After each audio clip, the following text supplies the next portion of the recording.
Welcome back to lesson U2A1. This is video number 3. Here we're going to take a look at some examples on how to find the vector equation of a line. Recall that we just learned the vector equation of a line in the form r equals r0 plus tn, and by using the coordinates we can write the same thing in the form xy equals x0, y0. So x0, y0 are the coordinates of the starting vector, plus t, which is a scalar multiplying the direction vector with coordinates a and b. And from here we derived also the parametric equations. So x equals x0 plus at, and y equals y0 plus tb.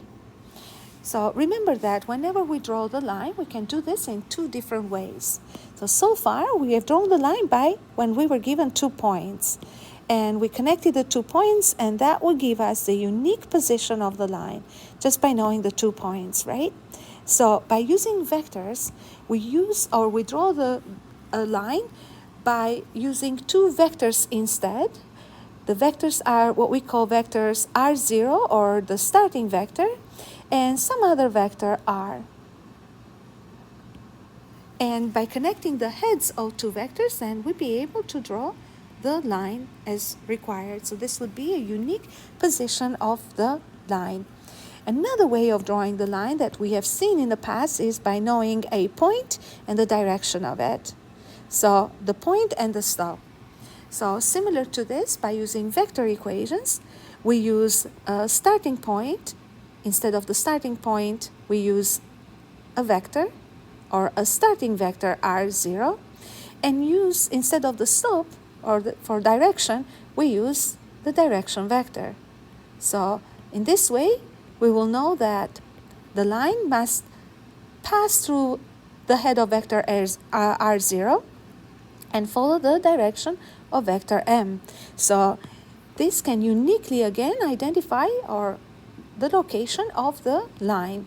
So at the head of r0 following the direction of m. Now let's take a look at example number 2. Now here we have a line that passes through point 4, 3, and it has the direction vector -7, 1, and we want to draw the line first. So in order to draw the line, we're going to start with the point 4, 3. So 4, 3 is 1, 2, 3, 4, and then y equals 3. So it's right here. This will help us draw the direction vector. And from here, we are going to apply the starting vector, And from here, I'm going to apply the direction vector, which is -7, 1. So let's draw the direction vector. So that's -7 and 1.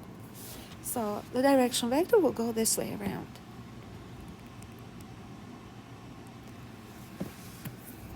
M. So we are going to say that in order to draw the line, we have to start from the head of vector P, right here, and here draw a line that is parallel to vector M, so something like this. Let me try to do this with more accuracy. So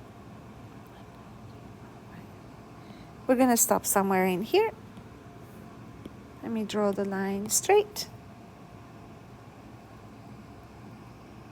So recall that we can extend the line in both directions, obviously. And this would be our line L. I'm going to call it the line L. Now remember that the starting point in here, or this point on the line, served us as a point that represents the head of the starting vector. So we use this for r0. So r0 will be 4 and 3. And the direction vector is given -7 and 1. So the vector equation will be r equals r0 plus t vector m. So that would be xy equals r0 in our case is 4 and 3. And then plus t and -7, 1. This would be the vector equation in our case. Now, what does this vector equation represent? Where is this vector, because practically this is some vector r. So where about on this grid is this vector? Remember that this vector can be anywhere on the grid starting from 0, 0 and ending on the line. So it can have the head anywhere on the line. For example, this can be vector r.